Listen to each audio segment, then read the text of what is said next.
दिल को छू लेने वाली कहानी। एक शिष्य का मजदूर से मजाक। एक बार की बात है, एक बार एक अध्यापक एक संपन्न परिवार के शिष्य के साथ कहीं जा रहे थे, तो उस शिष्य को कुछ मजाक सूझी, क्योंकि उसको रास्ते में किसी गरीब मजदूर के जूते दिखाई दिए। उसने अध्यापक से कहा, गुरुजी, अगर हम इन जूतों को छिपा दें तो कितना मज़ा आएगा। देखते हैं कि मजदूर पर इसका क्या असर पड़ता है। तब उसको तो मजाक सूझ रहा था, लेकिन गुरुजी ने कहा कि नहीं, गरीब इंसान का इस तरह से भद्दा मजाक करना ठीक नहीं है।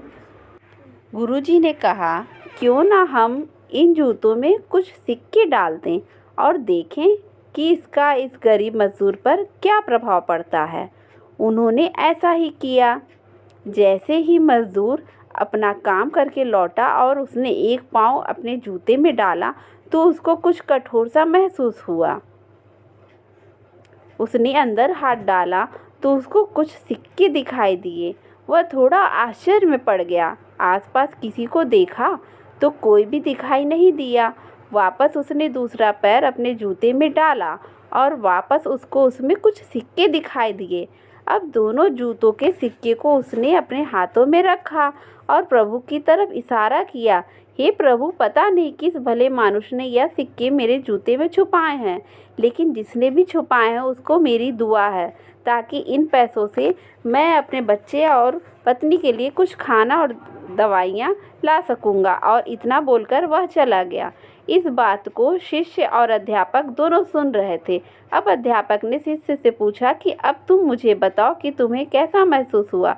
तुम्हारी पहले वाली मजाक ठीक थी या मेरा यह तरीका? तो उसने कहा कि गुरुजी, मैं आपसे क्षमा चाहता हूँ। अब मुझे समझ में आ गया कि सच्ची खुशी किस चीज़ में है। जब हम किसी का मजाक उड़ाते हैं तो हमें कुछ पल का आनंद ज़रूर मिलता है, लेकिन इससे हमें बद्दुआ भी मिलती है। लेकिन अगर हम किसी की मुश्किल परिस्थितियों में उसकी मदद करते हैं और जिसकी भी हम मदद करते हैं उसको पता भी नहीं चलता कि हमने उसकी मदद की है, लेकिन हम अंदर ही अंदर हमें पता है कि हमने उस इंसान की मदद की है, यही सच्ची खुशी है। जब हम दूसरों को खुशी देते हैं तो हमें सच्ची खुशी मिलती है। Please like, share and subscribe my channel. Thank you for watching. धन्यवाद।